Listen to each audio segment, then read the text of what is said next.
by the whir of tires and the occasional gleam of headlights from a car rushing past in the opposite direction. Inside a battered sedan sits Quinn, staring out the window as darkness presses against the glass. Her boyfriend, Jack, grips the wheel a little too tightly, his knuckles pale under the dim glow of the dashboard. They are not just driving. They are fleeing.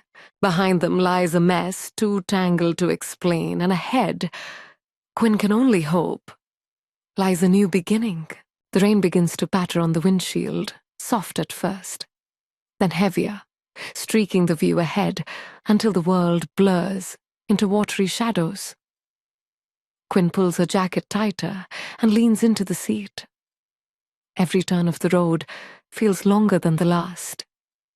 Every silence between them stretched taut with unspoken fear. Jack mutters something about finding a place to stop soon, and she nods, though her throat is dry. Sleep feels impossible, yet exhaustion clings to her bones. Before we dive deeper, here's a quick note.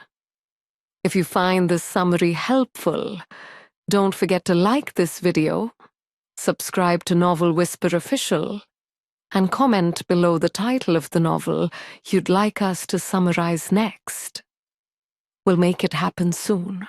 The road narrows, winding through trees that arch overhead like blackened ribs. Quinn glances at Jack, and for a moment the memory of his temper flashes in her mind. The sharpness in his eyes, the way his voice can cut. She shifts uncomfortably, but she needs him. At least, for now.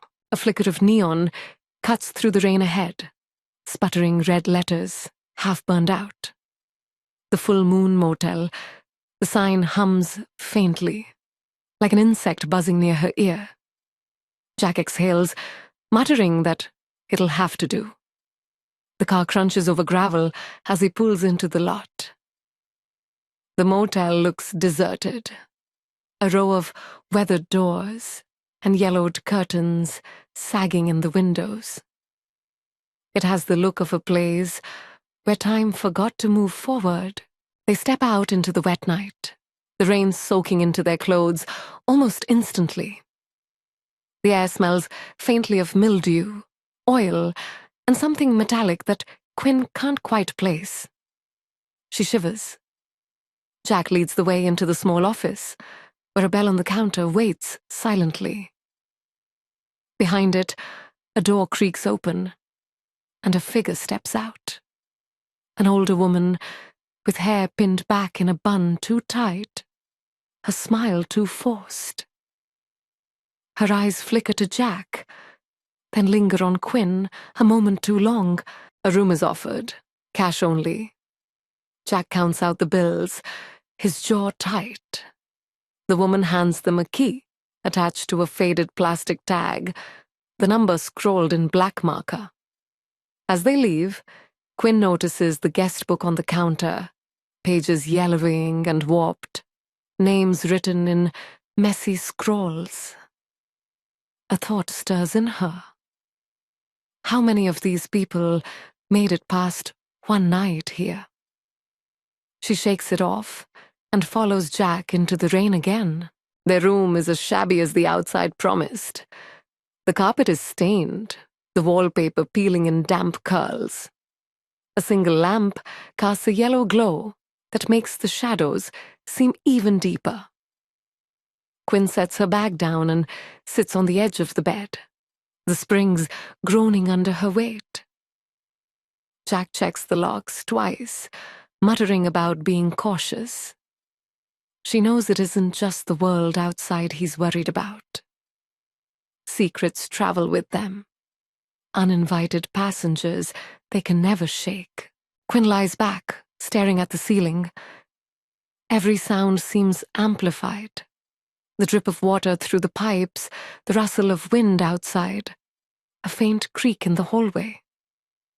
She tells herself it's nothing, just an old building settling into the night. But a pit opens in her stomach, one she can't quite ignore. And then, as her eyes begin to close, she hears it. A soft shuffle, a whisper that doesn't belong to the wind. The walls here are too thin, she thinks. Or maybe they're too thick, holding in secrets that should never be spoken. She presses a hand to her chest, willing her heartbeat to slow. Sleep won't come easily. Not here. Not now. The morning light never feels like morning here. A pale grey seeps through the curtains, heavy and reluctant, as though even the sun has no wish to touch this place. Quinn blinks away to the sour smell of damp carpet and the faint echo of water dripping somewhere behind the walls. Jack is already up, pacing near the door, his hair sticking up in wild tufts. He mutters about leaving soon, but when he pulls the curtains back, rain still slashes the world outside. The gravel lot glistens under the storm, trapping them inside the motel's suffocating orbit. They head back to the office, where the same woman greets them with that too-stiff smile.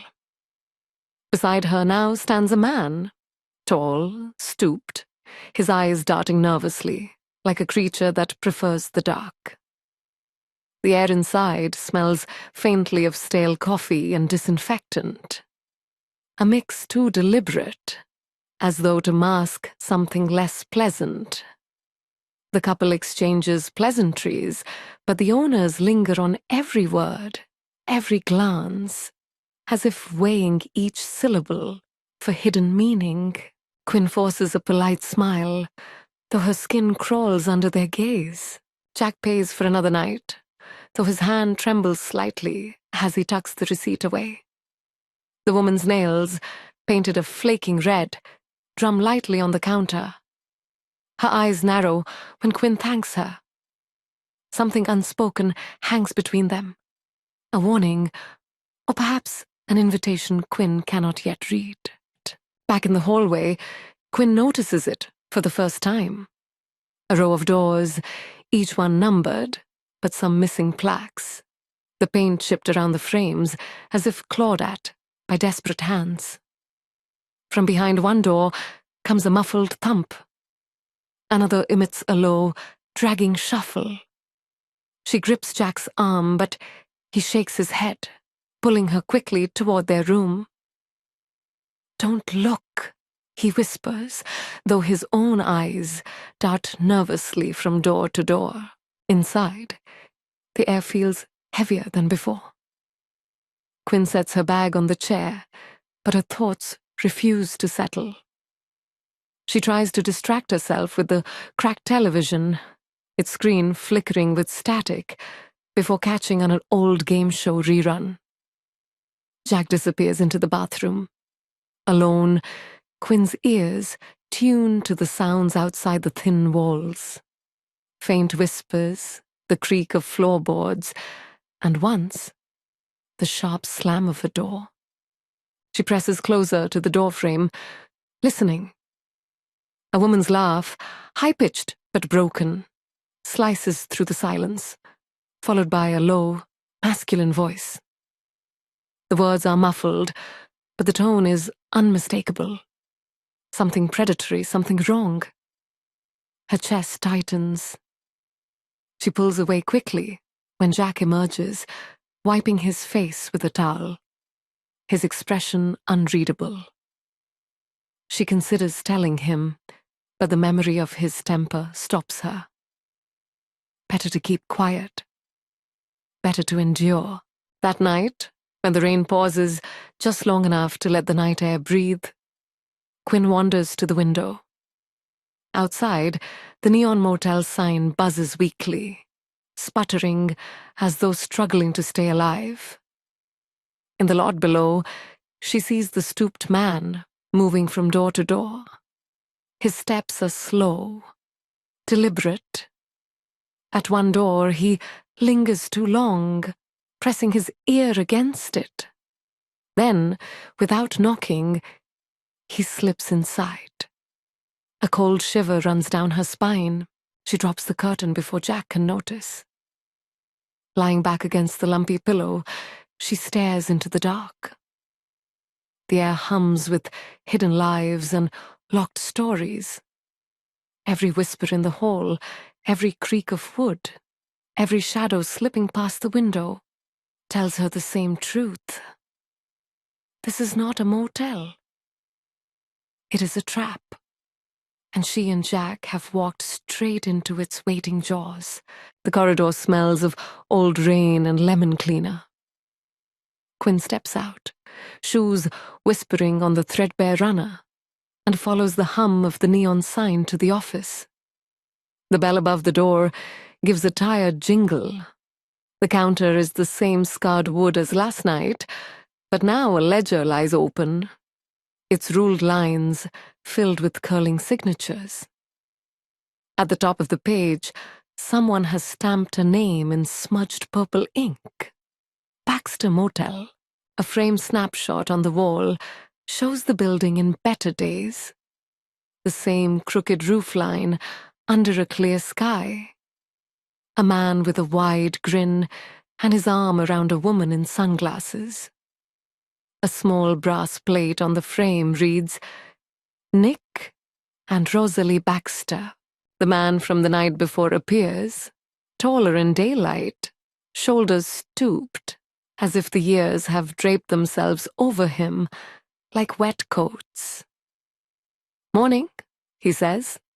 Storm's supposed to clear by afternoon. His eyes float past Quinn to the empty parking lot. Did you sleep? She nods, and then hears herself say, My boyfriend stepped out early. The words feel thin once they leave her mouth. Nick's gaze moves from the bare gravel back to her. He smiles anyway, a practiced host smile that never reaches the eyes. Coffee? He offers, already reaching for a pot that's been burning too long. She takes the cracked styrofoam cup to keep her hands busy. Through the office window, the big house across the way stares back. In the upper window, a pale rectangle moves, then stills. A silhouette settles behind the lace. Watching. Back in the corridor, the motel drowses and listens. Quinn's room sits at one end. At the other, a door with its number plate, half pried off, hangs slightly ajar. As she passes, a breath of cold air escapes the gap, carrying the scent of dust and something iron. She pauses. A whisper leaks from inside. Not a voice exactly, more the soft rub of fabric on fabric, a muted drag across carpet. The hairs at the nape of her neck lift. A different door clicks, spitting out a woman with a cigarette in her fist, and a towel twisted around her hair like a crown. The woman appraises Quinn with a hazy, private amusement. Thinned walls, she says, exhaling. All kinds of lullabies in this place. She lifts her chin toward the ajar door. Don't mind that one. Sometimes it sings to itself. Quinn forces a polite sound and moves on. But now the hallway feels like a throat, and she is walking toward the tongue. She closes her door and lets the lock engage with a papery click. The room holds its stale breath. Somewhere behind the wall, water threads through pipes with a distant, stuttering ping. She sets the coffee down. Her hands still shake. Snow remembers. That's what her mind whispers as the heater coughs to life. Snow remembers what you hide in it, then melts and tells. The thought unspools her, and the past pushes up like a body under thin ice. The kitchen light, too bright. Derek's voice, not a voice anymore, but a blade. The sudden twist of his hands around her throat, the world narrowing to the round burn of the ceiling lamp. her palm sliding on the knife handle, the impossible quiet after. Like a television, cut to dead air, she had watched the red thread itself, across the tile. She had pressed her ear to the window for sirens and heard only the storm. She had taken the passport, the cash, the keys, and told herself one sentence over and over until it carried her forward like a tide. Move now. Think later. The heater rattles. She swallows against a knot of guilt and grief that has no single shape.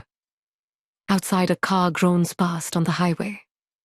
The motel absorbs the sound and gives back a different one. A quick, breathless laugh from somewhere in the middle rooms, followed by a softer voice.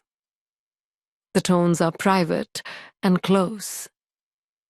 Quinn steps to the wall and rests 2 fingers on the paper. The vibration reaches her skin in a faint, steady pulse. Like a heart in the plaster. She should leave. That is the clean solution.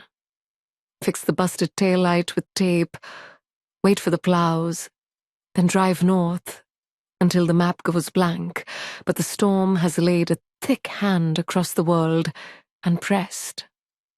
The lot is a sheen of ice, and there is the watching figure in the house window across the way, a presence that pins her in place with the quiet efficiency of a safety pin.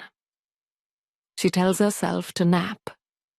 Instead, she slides the chain free and steps back into the hall. The ajar door swings wider when she touches it. A draft or invitation. Inside, the curtains are drawn, the room a cave of dim light and shapes. A TV murmurs without picture. A faint perfume rides the air, powdery and old. Her eyes adjust. Along the carpet, dark blooms stipple the fibers in a constellation that draws the gaze toward the bed. Her mouth dries. She retreats, fast, the door whispering shut as she backs away. Behind her, another door opens. The woman with the towel turban watches, brows winging up. That one's supposed to be closed, she says. She taps ash into a paper cup. You didn't see anything. What happened in there? Quinn asks, before she can stop herself. The woman smiles around the cigarette. At Baxter's? Her gaze drifts to the ceiling, as if reading a story printed there. People bring their little storms in. Sometimes the walls hold, sometimes they don't. A knock interrupts them. Sharp, official. Quinn flinches. The woman tilts her head toward the office. Cop, she says, amused. Tale as old as time. He'll want to know who's parked where. She pads away, smoke trailing behind her like a ribbon. Quinn stalls outside her door, heartbeat drumming a hard rhythm. She can still feel the cold grip of Derek's fingers ghosting her throat. The knock repeats, closer now, moving down the line of rooms. She steps inside, pulls the door shut, and smooths the duvet pointlessly. A moment later, her turn. 3 firm raps. She opens to a uniform, cheeks ruddy from the wind, eyes polite and curious. Ma'am, he says, roads aren't great. We're advising travelers to hold off until the plows make another pass. Also, got reports of a broken taillight on a sedan, matching yours. His glance flickers to the lot. Just letting folks know to be safe. Quinn holds the door a fraction wider, so he won't notice the tremor in her hand. Thank you. I'll stay put. The officer lifts a card from his pocket. If you need anything. He hesitates, looking past her shoulder at the room's stale dimness, then adds, owners here are colorful. Stick to your room. When he leaves, she exhales so hard the room blurs. At the window, the house's upper pane shows the same silhouette, motionless and intent. In the glass, she catches her own reflection superimposed. A pale woman layered over another pale watcher. The thought arrives fully formed. Rosalie. The name from the brass plate in the office frame. The wife who does not leave the house. The one who watches every door. The one who sees what enters and does not exit. A soft scrape at the base of her door yanks her back. An envelope slides under, postmarked not with stamps, but with a greasy thumbprint. Quinn stoops. Inside, a single Polaroid curls like a leaf. The image is underexposed, a wash of grays. The longer she stares, the more the shapes surface, a carpet, the edge of a bed, the toe of a shoe sticking out from beneath the bedskirt. Not sleeping, not alive.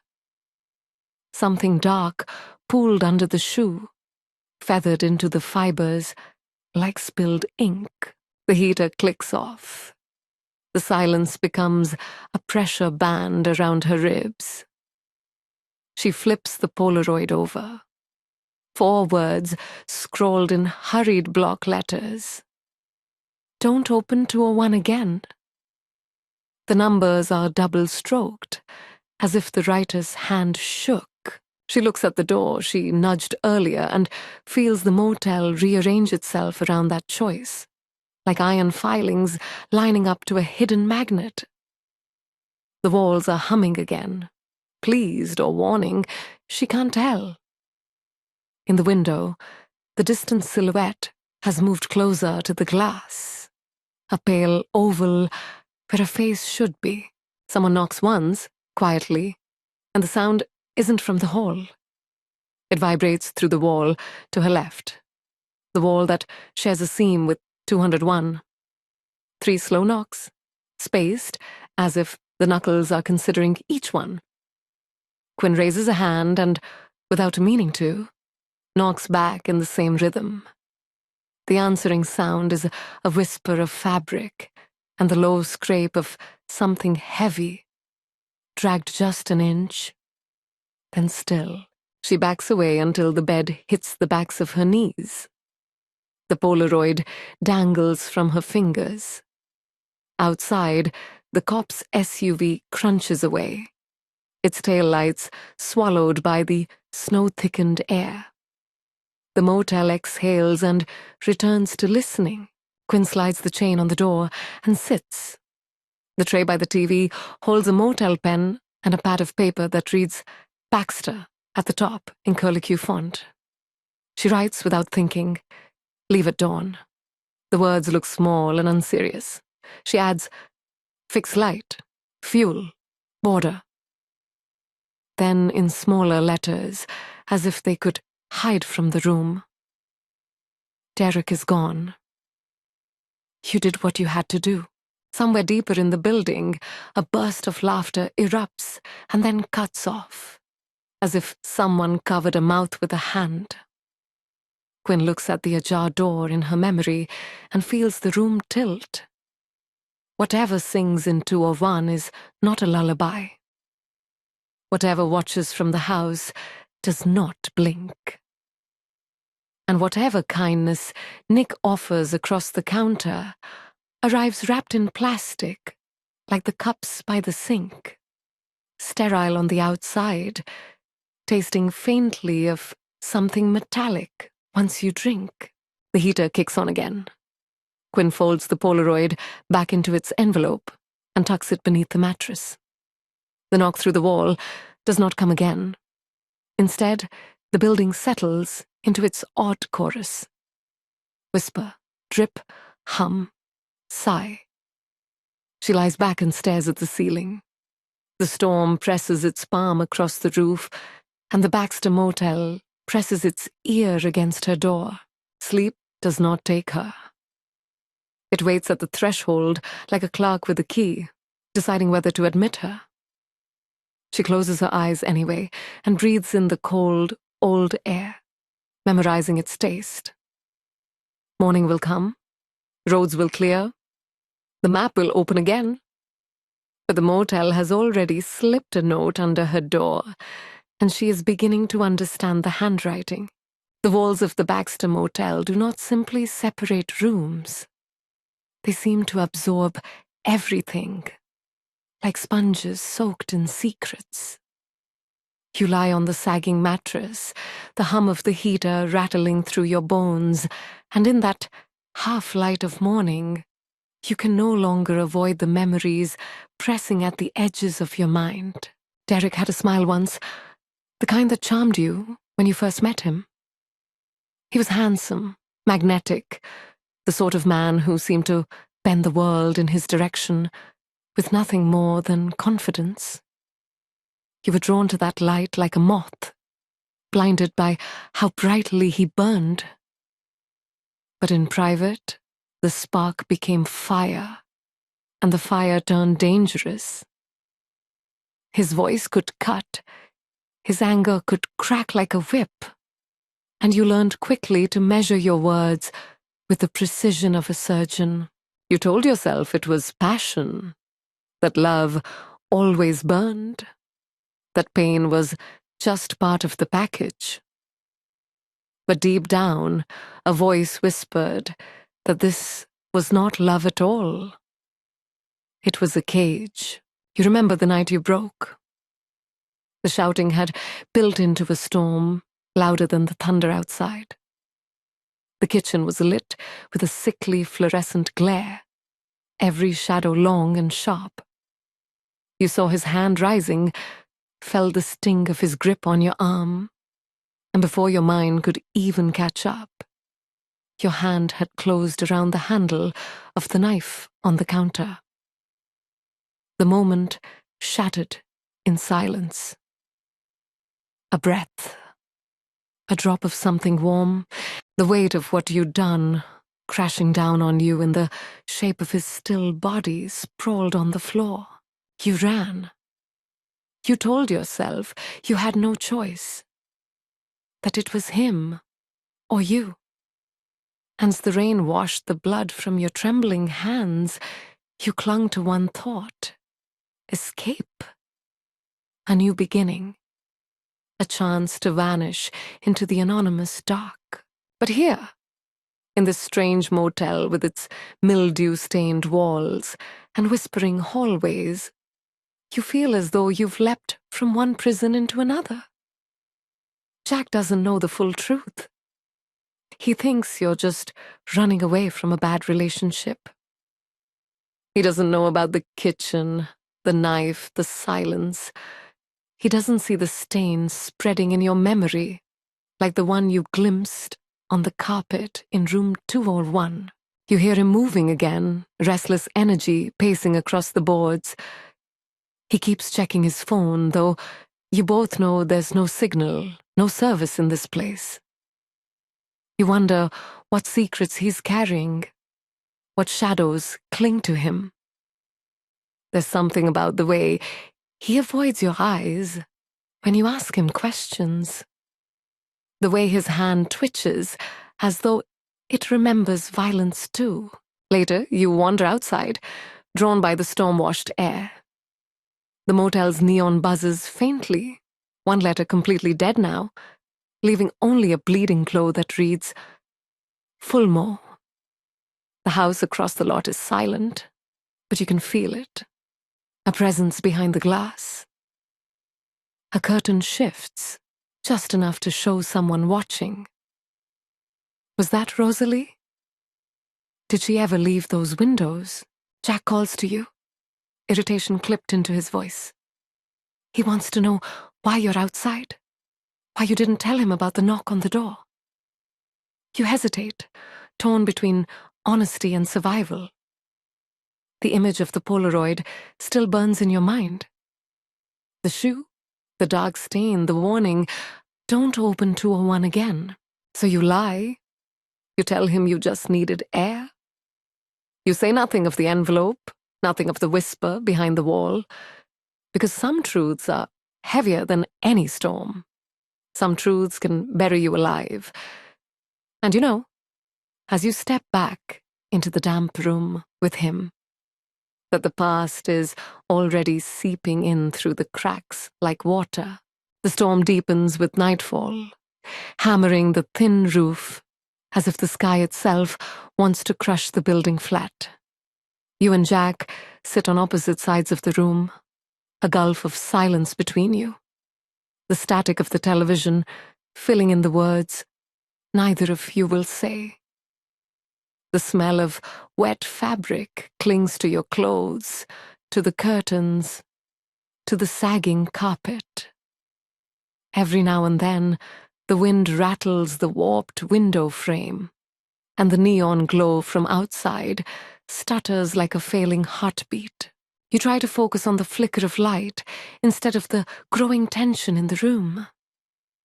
Jack's jaw tightens every time you shift on the bed, as though your movement irritates him. His hands, large and restless, drum against his knees. You remember how those hands had once brushed your cheek so tenderly, and how, later, they had closed around your throat, when a sudden thump comes from the next room, sharp, heavy, unmistakable. Jack's eyes snap toward the wall. "What the hell was that?" he asks, voice already rough. You freeze, pulse racing, recalling the Polaroid hidden under your mattress. "Probably just the pipes," you whisper. He doesn't look convinced. He grabs the door handle, but you step in front of him. "Don't," you murmur. "It's nothing, just don't." His eyes flicker with suspicion, narrowing in that way you know too well. "Why do you say that?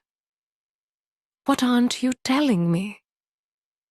His voice rises, filling the shabby room with the same pressure you felt in your old kitchen. Before you can answer, the door rattles. Not room 201 this time. Your own. Both of you go silent.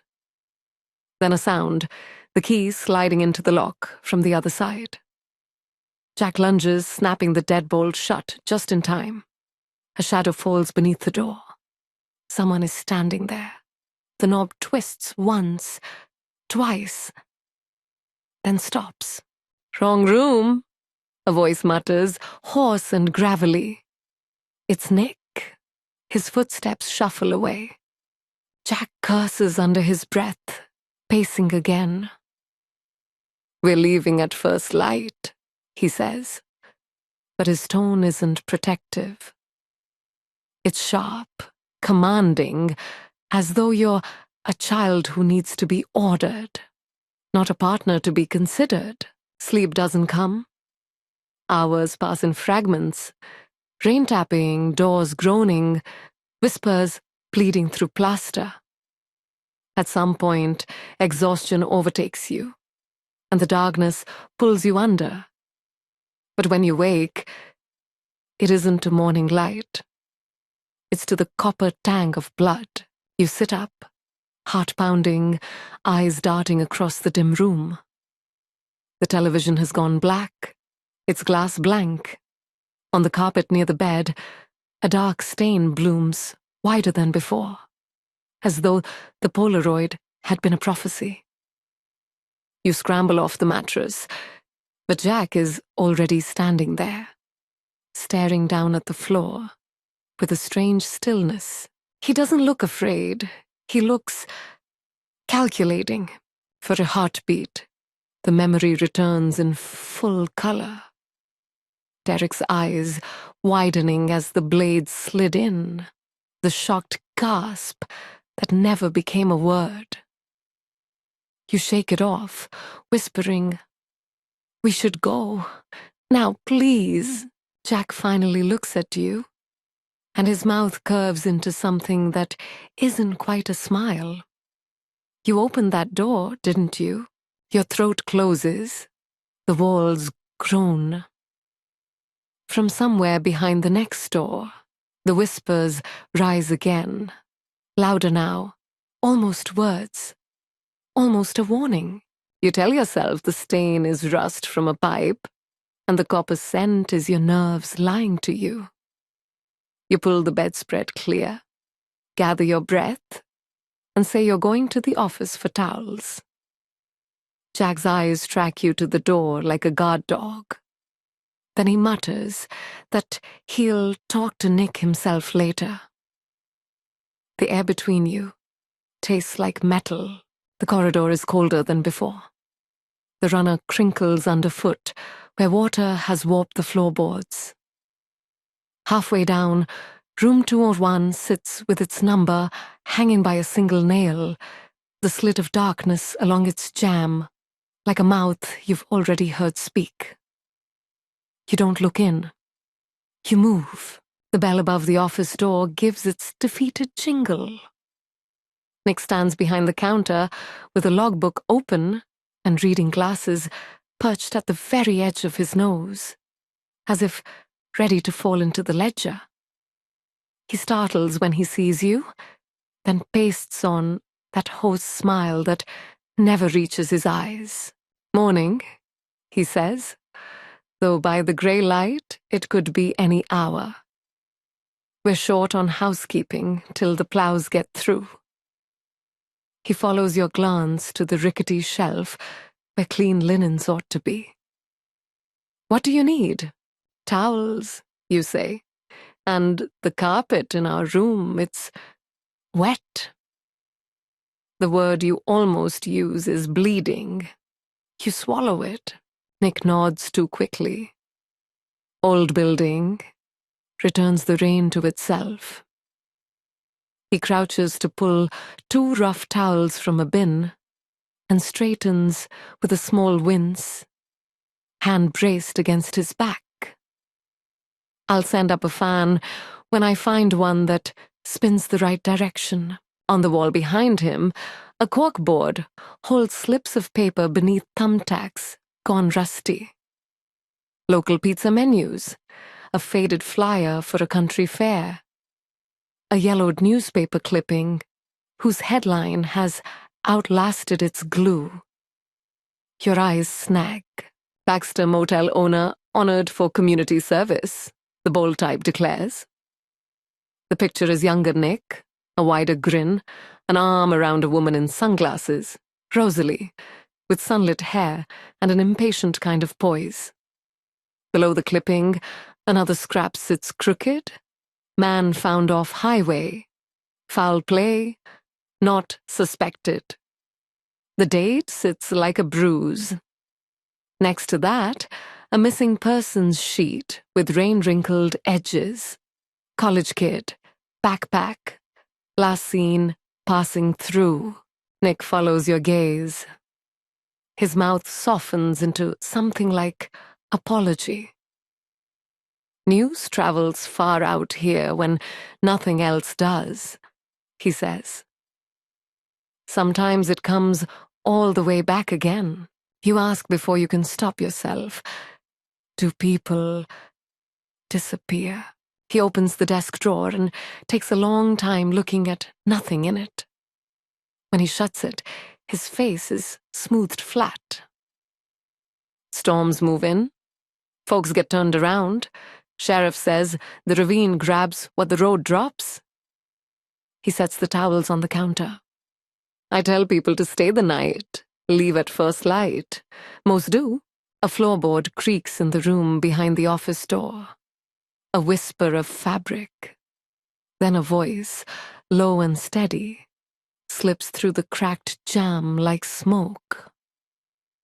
"You're the girl in 205. It isn't a question. You know without seeing her that this is Rosalie." The timbre carries the weight of years spent measuring strangers.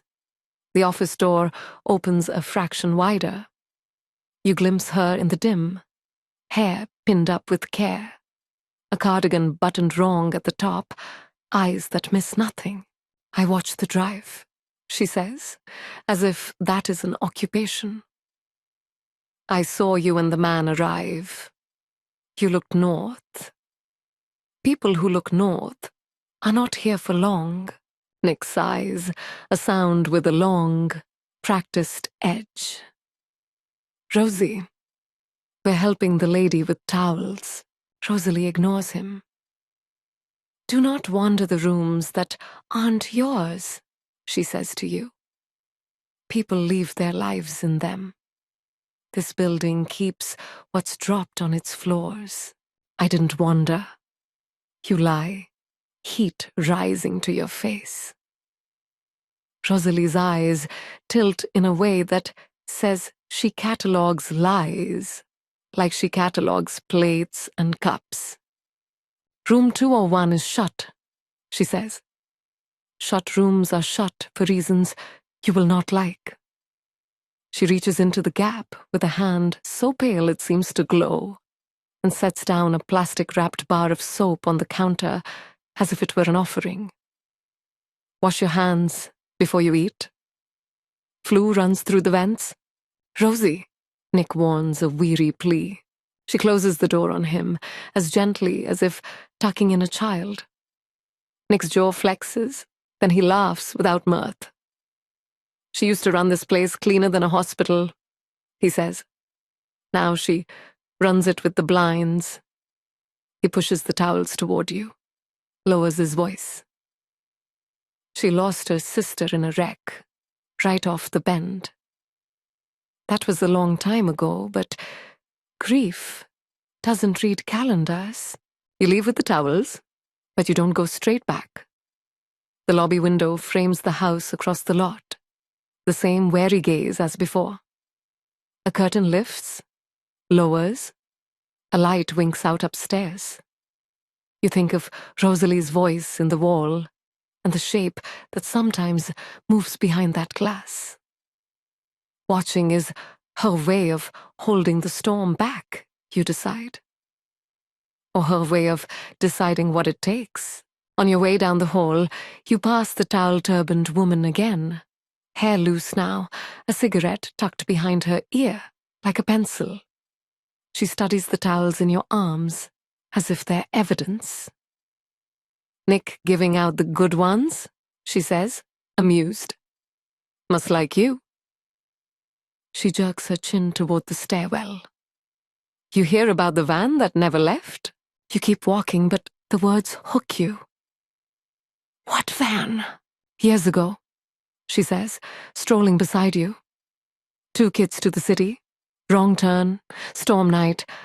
They parked by the soda machine, and the snow made a little white tomb around them. Plows found them 3 days later, still sitting up. Stupid story the sheriff tells at school assemblies.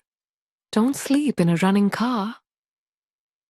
She smiles with her eyes, not her mouth. People remember the moral. They forget the motel. You stop at your door. Is any of that true? Truth sticks to places like this, she says. And it peels off, too. Depends on the weather. She taps the number plate with a fingernail. Don't borrow trouble, honey. We all got enough on our own tab. Inside, Jack has pulled the mattress corner back and is staring at the carpet, where the stain felt like it was spreading. He looks up with fast, bright eyes. What did he say? Old pipes, you answer. He'll bring a fan. You asked about 201. The question lands like a thrown knife. Your breath catches. No, he studies your face, then snorts a laugh that isn't warm. Liar. He stands, brushing his palms together as if dusting off a job. We're not waiting for sunrise. Fill the tank, I'll fix the taillight with tape. We go. Roads aren't open, you say. Sheriff said to hold. The sheriff, he repeats, contempt raw in his mouth. The owners, the woman in the window. Everyone hears in everyone else's pocket. He steps close, so close you can count the tiny broken veins along the ridge of his nose. Pack. You set the towels on the chair, then hold one just to feel something clean against your skin. Give me 10 minutes. He grabs the car keys and storms out. The door's chain rattles when it falls back into place. His steps fade toward the lot. You press the towel to the damp place in the carpet. The towel takes on weight. The building's long ventilation sigh swells and thins. You hear them then. Voices coming through the duct from somewhere near the office. Nick and Rosalie, filtered into a single flat register by the metal runs. You stand on the chair and press your ear to the grate. Can't keep closing it forever, Nick is saying. Sheriff notices patterns. Patterns keep people alive, Rosalie replies. People arrive with patterns already in them.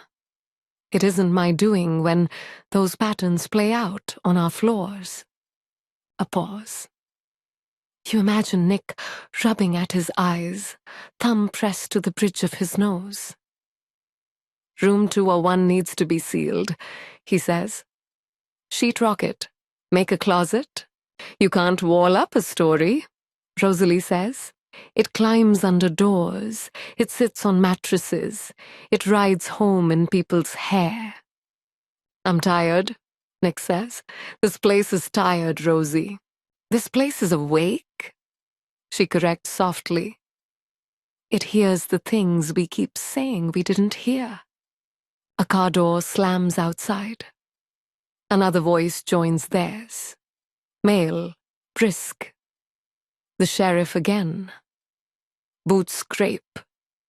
The office bell tings faintly. You hop down from the chair and smooth the towel flat on the stain. Breath shallow. Knocking comes, not the tentative knuckle of a traveler, but the steady rap of someone who believes doors will open. You expect it to land on your room.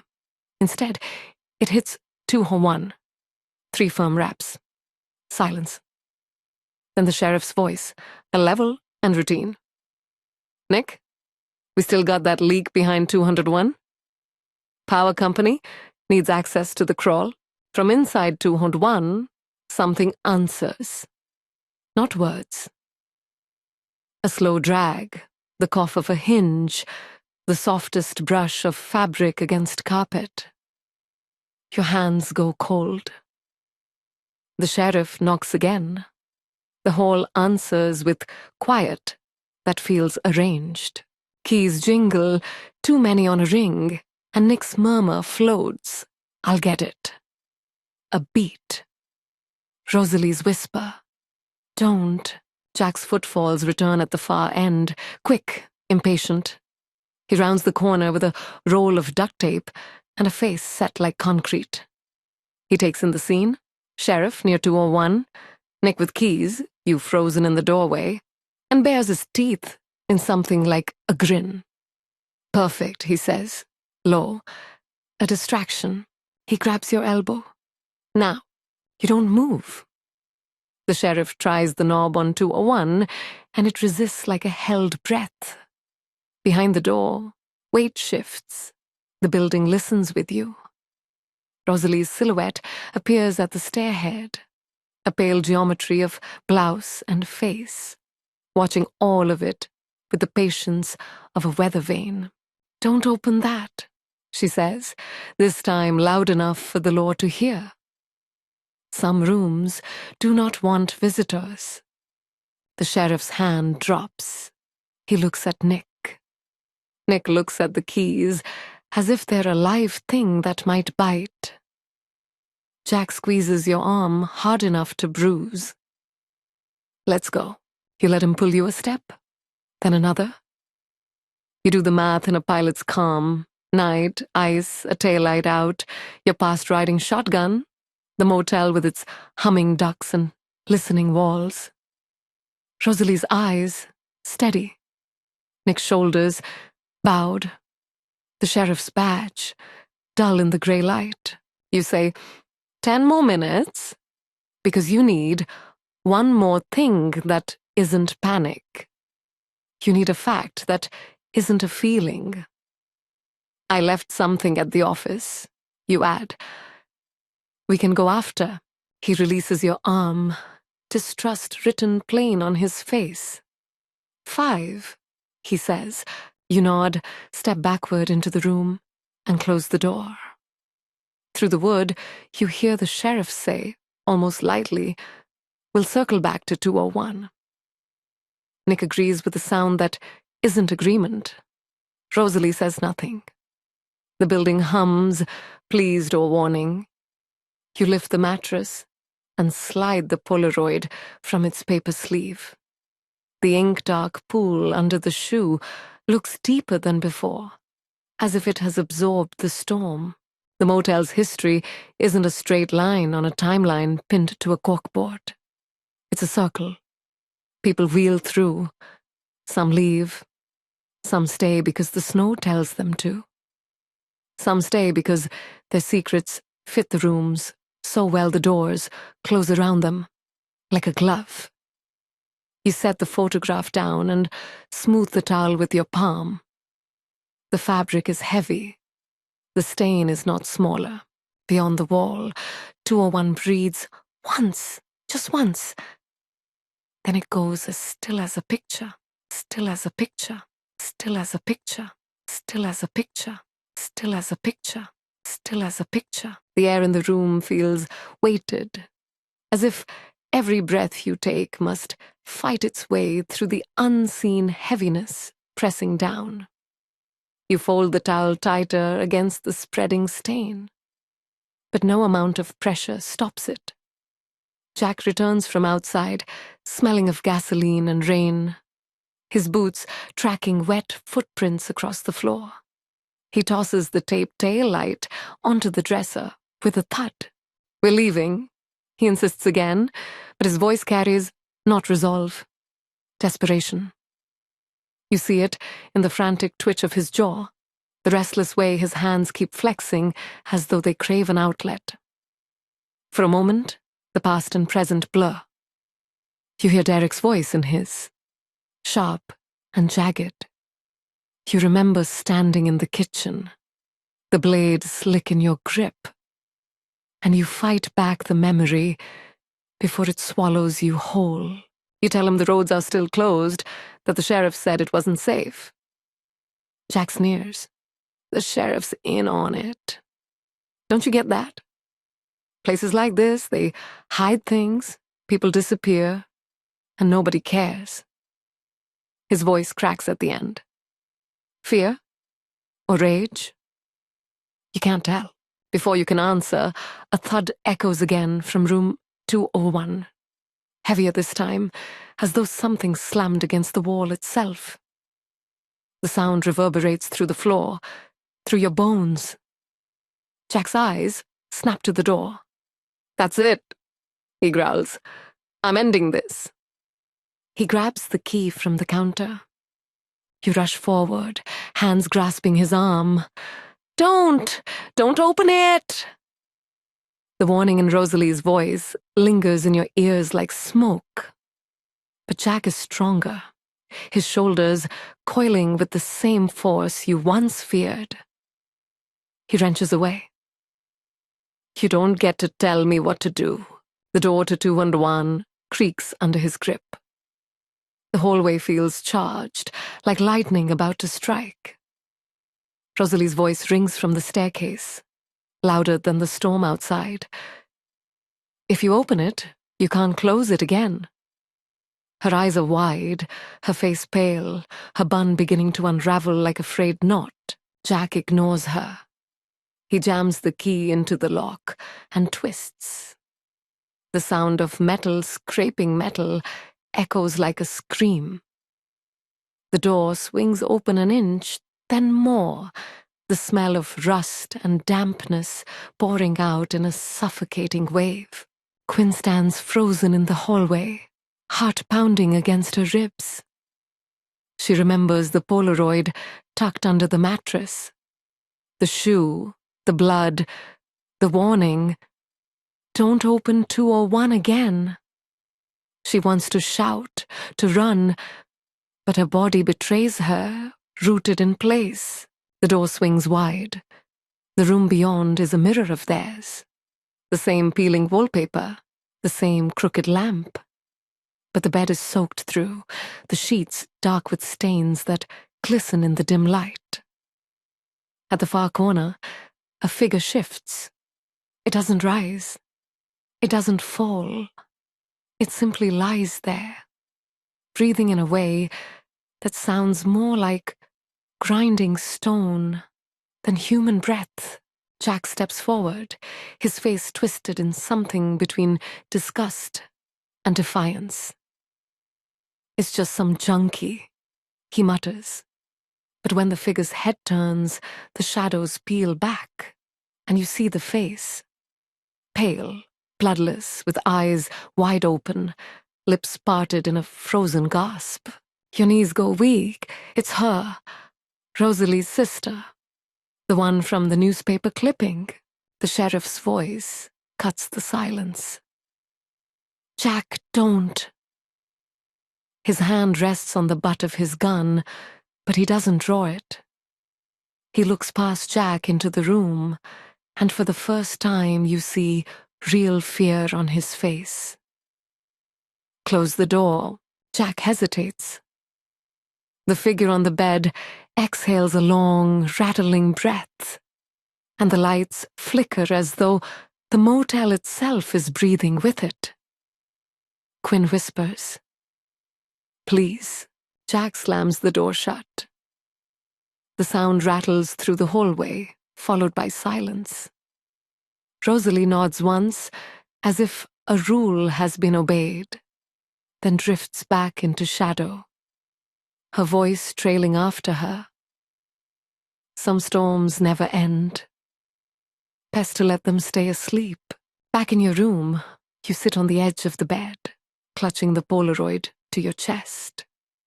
The words scrawled on the back, "Don't open 201 again," feel heavier now, as though they've been carved into your bones. Jack mutters curses under his breath, but he doesn't reach for you this time. He just paces, pacing like a man circling the edges of a cage he can't see. And you? You close your eyes. For the first time since the drive began, you allow yourself to imagine what it would mean to be free. To no longer be followed by shadows, by whispers, by the memory of blood on a kitchen floor. Yet the motel hums around you, its walls alive with stories of those who thought they could run. You wonder if your story has already been written in its ledger, your name curling into permanence under Nick's pen, waiting for the ink to dry. When the building finally quiets, you move. Not to flee, to know. You slip into Jack's orbit, as if returning to the same old pattern, then veer at the last second and kneel by his duffel while he's in the bathroom, the fan masking the whisper of zippers. The bag smells like fuel and rain. Undershirts rolled tight as fists. You find a zippered pouch. Inside, your passport, not in your jacket where you left it. Your emergency cash, rubber-banded smaller than you remember. A cheap burner phone you've never seen. And a motel key on a plastic tag, hand-lettered 201. You freeze. He didn't just force the door, he took the key. The fan clicks off. You have seconds. You slide the key back, but keep the burner. You don't know why until the screen lights under your thumb with a string of unread texts from numbers, with no names. You in yet? Same place as before? Cash only. Don't spook them. Your stomach drops through the floor. The bathroom door opens. You shove the phone into the pocket of your hoodie and turn with a practiced smile that doesn't touch your eyes. He watches you as if you're a window he can see through. "Tank's half," he says. "Road crews clearing the south lane first." We'll cut around the ravine before anyone knows. He says it like a plan he's run before. Muscle memory disguised as strategy. 5 minutes, you answer. Your voice is level. He accepts it because he still thinks you are the person who believes him. You take the long way to the office, past the ice machine that coughs 1 cube at a time like a dying animal, past the vending machine with a glass cracked into a spider web. A shadow moves at the top of the stairs. Rosalie, a pale smudge framed by dark wood, vanishes like breath on a mirror. You push into the office. The bell's tired jingle makes Nick look up from the ledger. I need directions, you say, which isn't what you need. But the corkboard is there, and now that you know to look, you can't stop. The missing kid's flyer has a phone number circled in blue pen. The newspaper clipping about the man off the highway has a name underlined twice. In the glass of the office door, you catch Rosalie's reflection behind yours, standing back where the private rooms begin, watching you the way a lighthouse watches rocks. Not interfering. Not yet. It closes the ledger like a priest closing a Bible. Out before noon if you're smart, he says. Storm will pretend to let you go, then claw you back. I've made storms worse, you answer. The truth of it surprises you. He nods, as if he's been waiting for you to say something real. Tell me straight, you say. Does 201 belong to your sister? He flinches and recovers. Rosie's sister died on the bend, not in a bed, he says carefully. Rooms get reputations. People furnish them with what they bring. We shut it when the pipes blew a winter back and never got around to, she's lying in there. You cut in softly. Or the room wants me to think she is. Either way, if I open it again, something opens in me. That's the part that matters. His face shifts with relief, that you've made it a metaphor he can live with. Then don't open it, he says. Some doors want the hand that turns them. Don't give them yours. You feel Rosalie step forward before you hear her shoes. She doesn't speak to Nick. She speaks to you, to the place between your ribs where the motel's hum has settled. What you ran from is not finished with you, she says. Men like your man leave stains that don't stay put. You have one in your room right now that isn't water. You swallow. Derek, you say, because speaking the name robs it of some power. He was going to kill me. I stopped him. You expect judgment, the law, a phone call.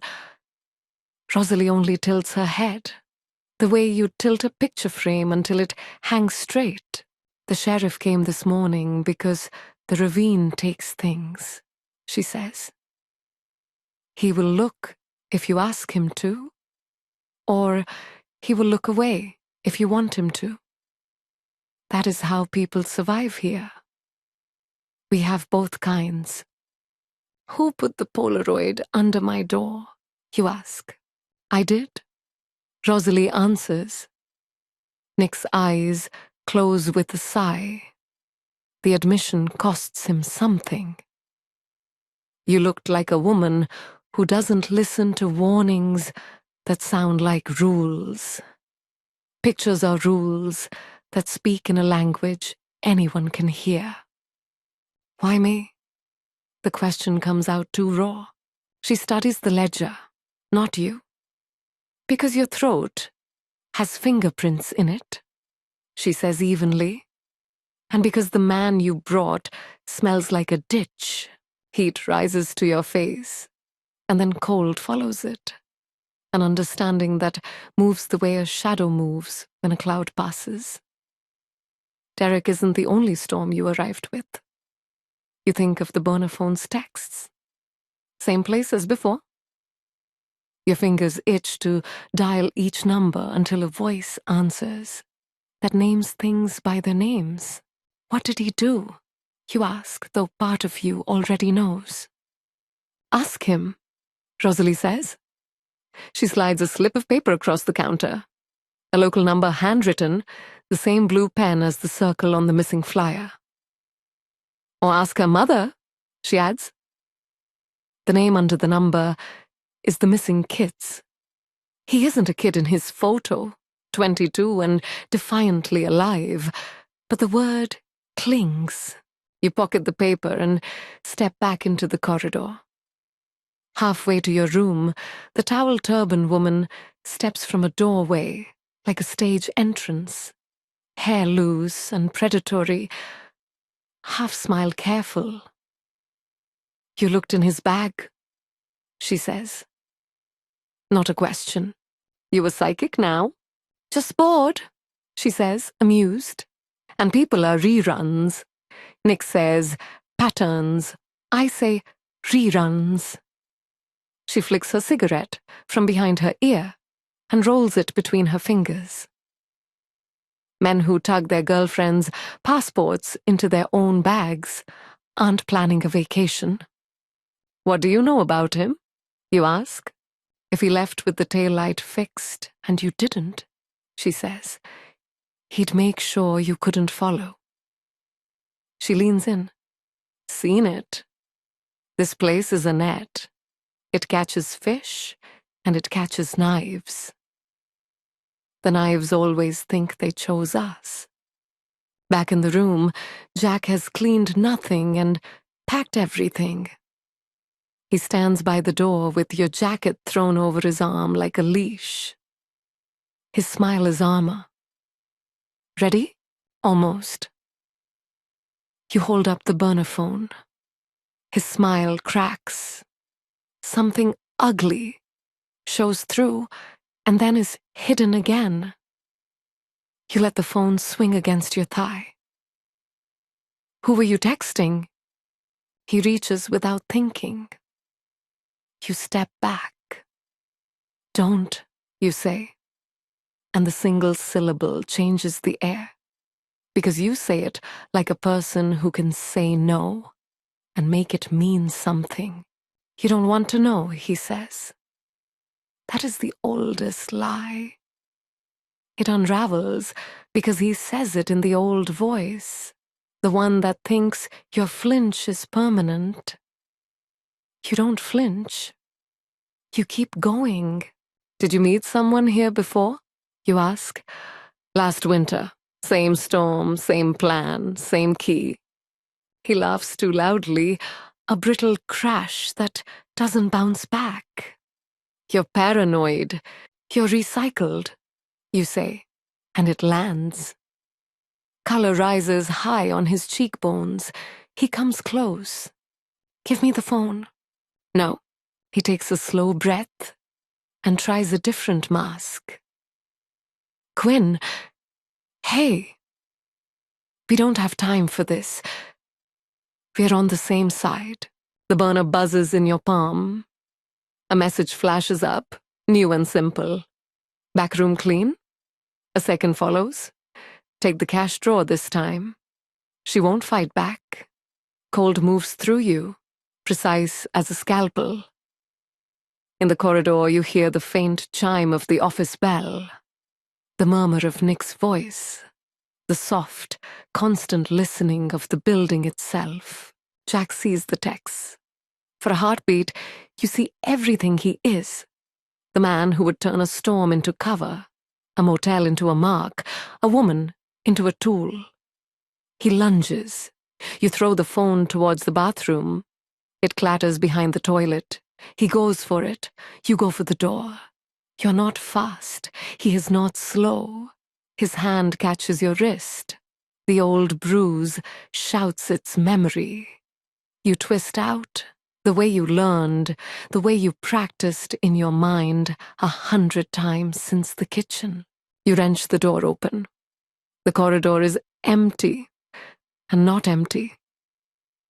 Rosalie stands at the top of the stairs, her stillness a held note. The sheriff is down the hall with Nick, writing on a pad, his pen scratching a steady metronome. Jack's breath is hot at your ear. Help, you say, not loud, clear. The sheriff looks up.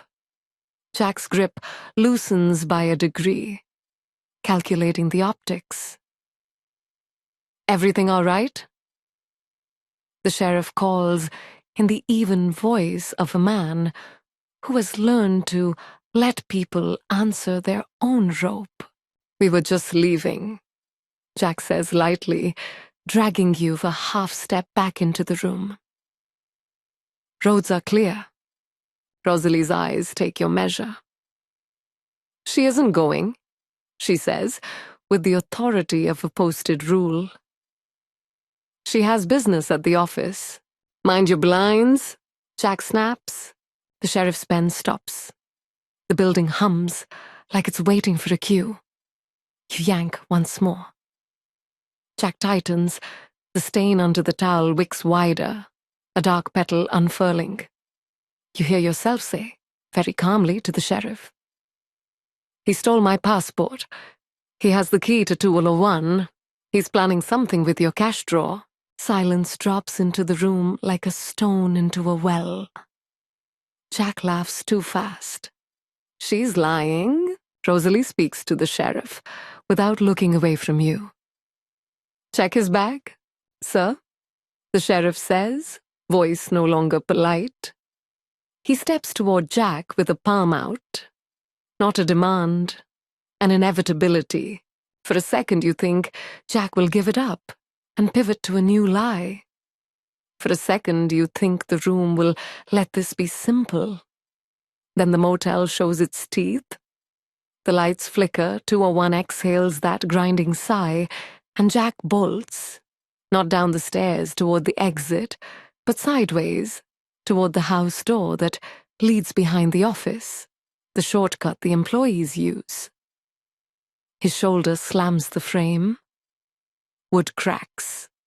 The sheriff curses and gives chase. Nick lurches after them. Rosalie doesn't move at all. You stand in the corridor with your pulse like a hammer and the burner phone buzzing unheard on tile. The lie is over. What's left is the truth, and it is coming down the hall at speed. The chase erupts in a storm of footsteps. Jack tears through the splintered office door, vanishing into the gloom beyond, and the sheriff crashes after him, shouting commands that vanish into the storm. You stagger into the hall, the sour-sweet scent of rot pressing against you as the motel's walls seem to lean closer, eager to hear what will come next. Rosalie stands at the top of the stairs, her eyes fixed on you, her face pale and unreadable beneath the trembling glow of the neon outside. The building holds its breath. Then another sound from room 201. Not the muffled thump this time, but something sharper, like nails scraping wood. The door rattles softly, and you feel the vibration crawl across the floor into your bones. The key you saw in Jack's bag flashes in your mind, the scrawled 201, heavy with meaning. You remember Rosalie's warning, don't open 201 again. But Jack had already cracked the door. The damage is done. You retreat into your room and slam the chain across the door. The heater wheezes, coughing warmth that never quite reaches you. Jack's duffel sits half open, clothes spilling out like entrails, the edge of the stolen key glinting in the lamplight. You don't touch it. Not yet. The storm outside grows violent, battering the window with icy fists. Lightning flashes, briefly revealing the house across the lot. The upper window blazes white, and in that light, you see Rosalie's figure pressed against the glass. Both hands splayed flat, face tilted, lips moving. No sound pierces the howl of the wind, but you can read the shape of the words. Get out, then silence again. Your body hums with panic, but beneath it is a deeper rhythm, a heavier drumbeat. Memory presses close. Tarek's body on the kitchen floor, the blood sliding out of him like spilled wine. The way you had knelt beside him, trying to decide whether to scream or run. You had chosen the latter. And now, in this motel, you realize that the stains on the floor are not just reminders. They are invitations. This place thrives on people like you and Jack, people dragging secrets behind them like chains. The whispers rise again, now forming words. You press your ear to the wall and hear them hiss. Confess, confess, confess. Jack bursts back into the room, his hair plastered wet against his forehead, eyes burning. He knows, he spits. That sheriff knows everything. His hand closes around your arm, tighter this time, cutting circulation. We leave now. I don't care if the road kills us.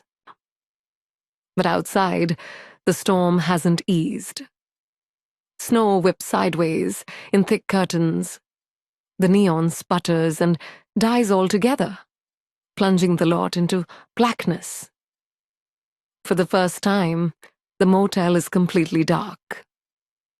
Jack curses, shoving you toward the door. A scream tears through the hallway, raw, sudden, and cut short. You both freeze.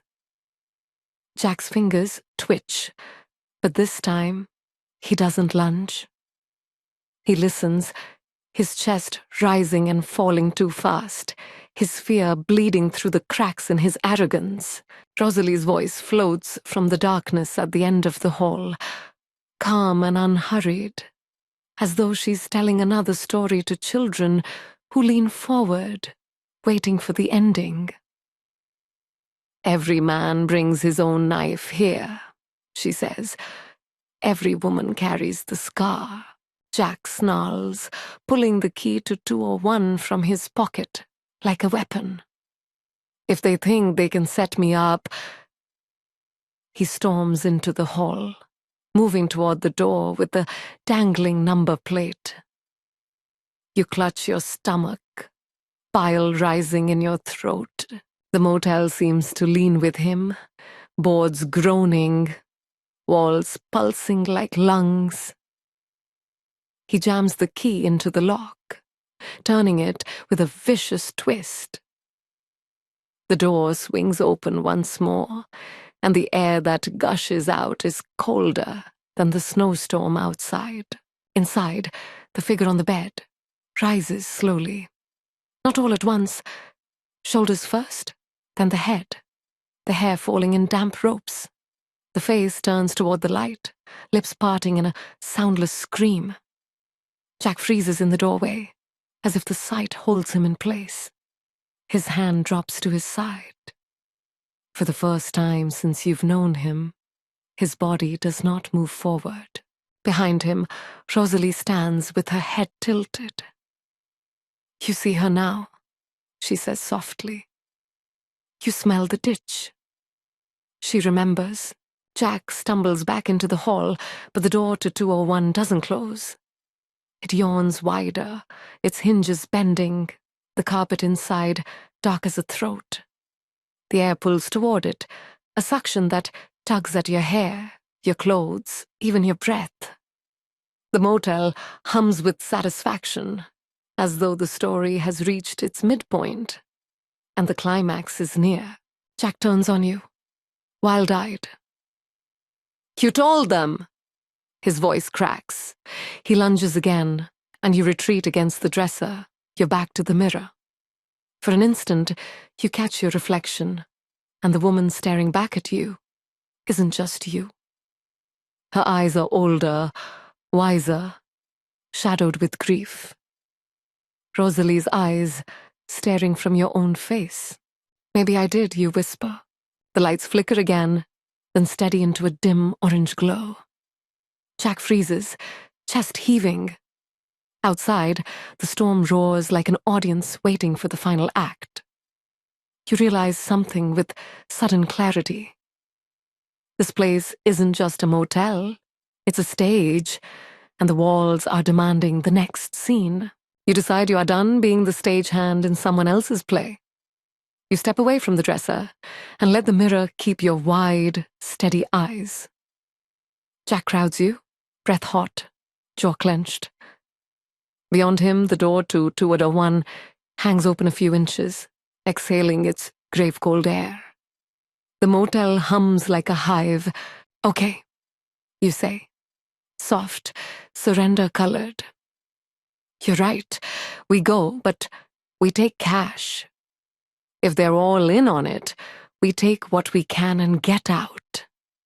Greed is the easiest lever. You watch it move behind his pupils like a fish turning in dark water. His shoulders loosen by a hair. Cash drawer, he repeats, the old plan flashing back into place.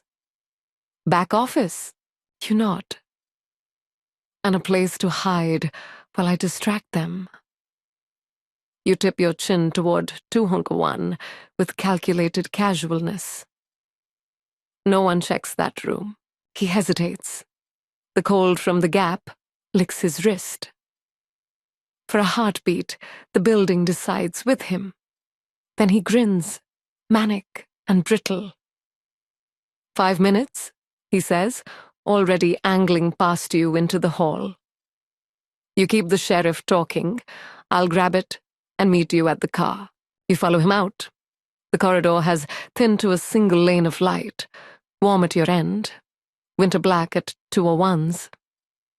Rosalie stands at the stairhead, hands folded like a woman watching a sermon she's heard before. Her eyes flick from Jack to you. You make no sign, but still she knows. Her mouth softens. She steps back. She will not interfere. Jack palms the key and slides into 201 without looking fully inside. Like a diver who trusts the depth because he needs to. You keep moving, past the open seam, past the mouth of cold. When he turns to ask something, you're already at the jam. You grab the outer knob and pull with everything you have left of arm and will. The door swings fast. Jack shouts, shock more than pain.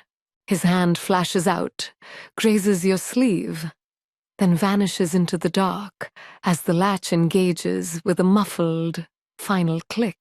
Silence, huge and immediate, punches the air from your lungs. Then the room wakes. The first sound is fabric sliding over fabric, a low, deliberate drag. Then a thud as if something heavy changed its mind about being still.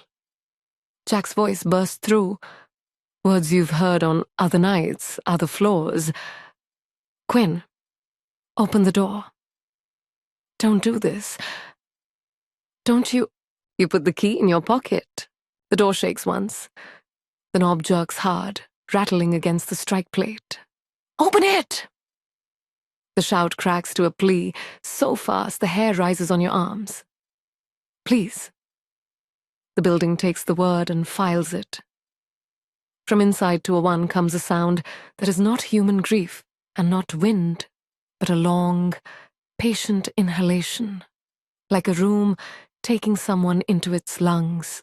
You step backward, breath shallow, eyes on the latch, as if looking could keep it shut. Rosalie is beside you now without sound, the way fog appears around a person who stood in empty space a moment before. Doors keep what you give them, she says, for as long as they can. I don't... Your voice is paper, I don't want him to die. Then he will live, she says, not unkind. In a story he wrote with his hands. Another thud from inside. Softer. Farther away. The knob stops moving. The cold from the gap warms by a degree, as if a winter window is being closed. Jack's voice goes small. Quinn? It isn't a question. It's a name finally spoken, as if it belongs to a person. You swallow it, like medicine. Down the hall, the office door bangs, and the sheriff stumbles back into the corridor, with snow spitting from his hat brim. Nick steadies him with a hand to the elbow. They take in the tableau. 201 shut you standing, Rosalie at your shoulder. And the sheriff's face does a math you don't want to know. Where'd he go? He asks, already moving. Back office, you say. Not a lie exactly. You keep your hand over the key in your pocket and feel the teeth press crescents into your palm. Stay in your room, he orders, and barrels past. Nick lingers a second. He meets your eyes, and in them you read not approval, not condemnation, only the knowledge of a tired man who has watched the same weather pattern a dozen winters in a row. He follows the sheriff. You stand very still and listen to the motel listen. The hum settles. The heater coughs back to life in some distant room. Somewhere, a TV catches signal and chatters to no one. The cold at your ankles recedes. Behind the door of 201 comes the soft, final sound of weight settling into a mattress that will be remade tomorrow with clean sheets and quiet hands. Take your things, Rosalie says. The plows will open the south lane within the hour. You turn to her. What happens if 201... She shakes her head once. We don't narrate endings we can't carry. We keep the living moving. Her palm hovers over your shoulder without touching. Wash your face. Eat something with salt. Decision sweat takes it out of you. You obey because the body needs orders, and the mind has too many voices. In your room, you splash water that tastes faintly of iron over your cheeks and down your throat. You pack fast. The Polaroid goes into your coat. The burner phone on the bathroom tile chimes with one more message you do not read. You leave it face down. When you open your door again, the motel has the fragile peace of a church after a service. Hymn scent still in the air, benches emptying, the world outside resuming. The sheriff reappears with Nick, talking into the radio on his shoulder about downed lines and a plow caught in a drift. He glances at you once as if remembering an item on a list, then nods, permission implicit. Either he believes your version, or he has a longer game of his own. Survival in places like this is as much about what people choose not to see. At the office counter, Rosalie slides a small paper bag across to you. 2 packets of peanut butter, a sleeve of crackers, a plastic spoon. For salt, she says. She adds a folded map with a pen line drawn around the ravine, the safe way out, marked like a vein. On the corner of the map, in small, neat script, do not disturb.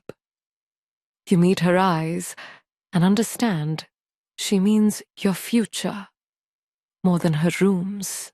Thank you, you say. She nods. Leave the key, she says, almost as an afterthought. You freeze. Your fingers close tighter around the metal in your pocket. She doesn't hold out her hand. She doesn't look at your pocket. She only watches your face, the way a nurse watches after saying this will sting. Slowly, you set the key on the counter. It looks obscene in the light. Ordinary brass with a scab of red paint. Numbers scrolled in black that has bled at the edges. Keys wander, she says. I keep them home. The storm has collapsed into a fine, needling snow that makes the world look like a TV tuned between channels. The sheriff motions you toward the lot. South lane's open, he says. Go slow on the bend. You cross the gravel with your bag over your shoulder. The house window holds Rosalie's silhouette, a final time, almost an afterimage. Nick is outside in a coat, too thin for the temperature, hands shoved in his pockets, shoulders hunched against everything weather can't fix. Drive with 2 wheels in the ruts, he advises. Don't try to be a plow. You nod, start the car, listen to the engine cough, and catch. The heater wheezes. You turn the defroster on, and the windshield gives you back a smeared version of your face. For a moment, you do nothing. The motel's rooms sit behind you, each one a box with its own weather. Somewhere a door closes. Somewhere a TV goes false silent. Somewhere the towel turban woman laughs without humor and stubs out a cigarette in a paper cup. The building hums approval or indifference. You can't tell. You shift into drive. The tires bite, then slide, then bite again. The lane toward the highway shows 2 dark tracks through white. You nose into them and let the car be a sled with an engine. At the bend, you ease off the gas and keep your hands like open palms on the wheel. The ravine to your right is a white mouth. You don't look down at the sign where the plowed road widens and the trees stop leaning in. You glance in the rear view. The motel's neon staggers, then holds. In the upstairs pane of the house, the curtain lifts and falls, an old-fashioned handkerchief. Farewell? Or benediction? You can't say. You breathe once, deep and slow, and taste salt. The map sits on the passenger seat, the line to the border, ink dark and simple. Your conscience is not simple. It is a room you will have to live in. But for the first time since the kitchen, the door in that room is not locked from the outside. You press the accelerator. The car answers. The snow thins.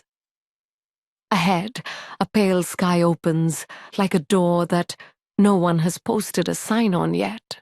The road stretches before you. 2 narrow ruts of black carved through a world of white. The car groans with every turn of the tires, struggling for traction on the slick snow.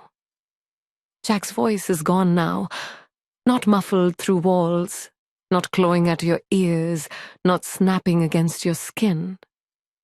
The silence beside you in the passenger seat is louder than his shouting ever was.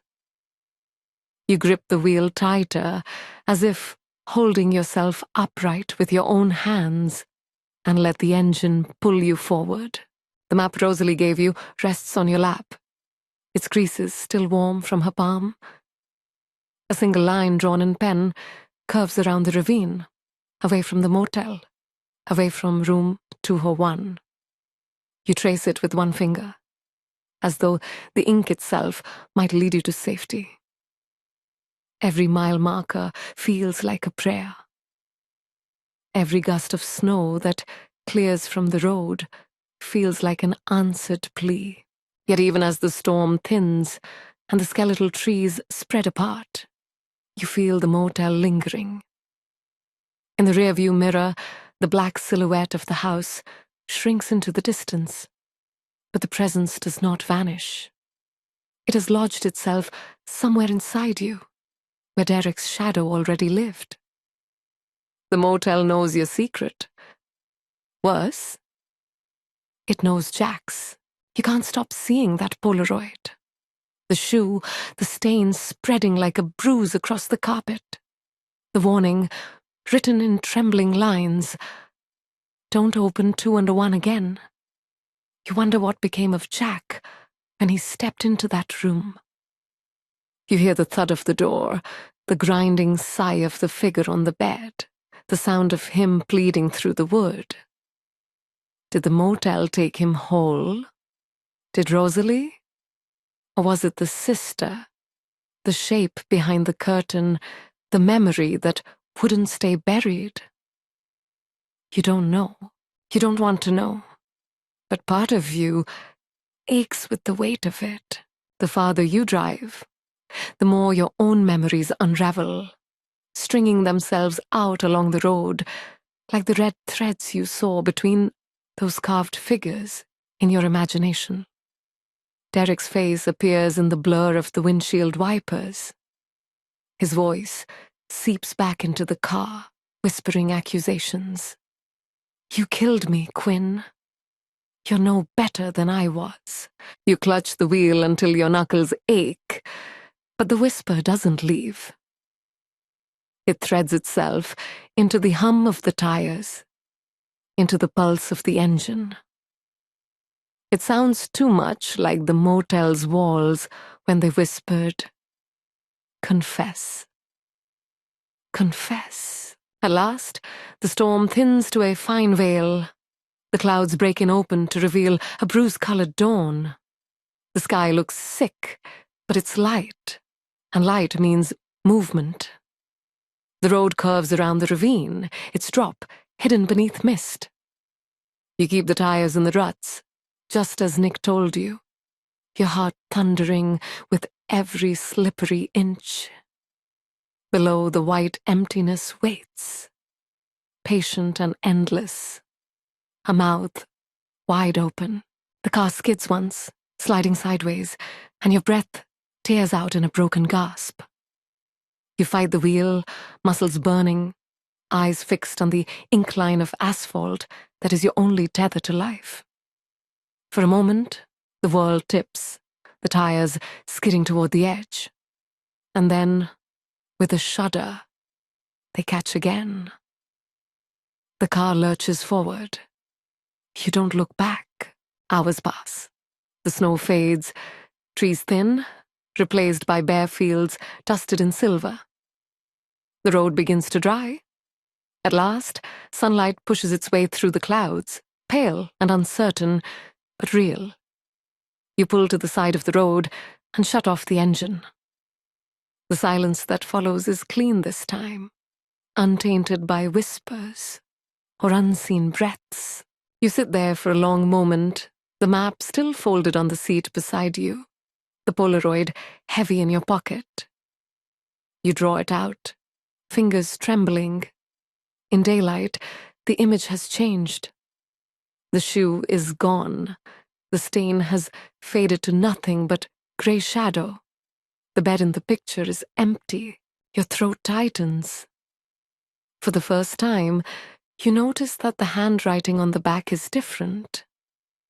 The letters no longer jagged and hurried, but calm, deliberate, steady.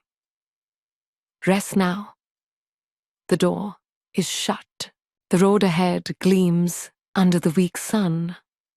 A path carved through silence and frost. You lean back, close your eyes, and breathe.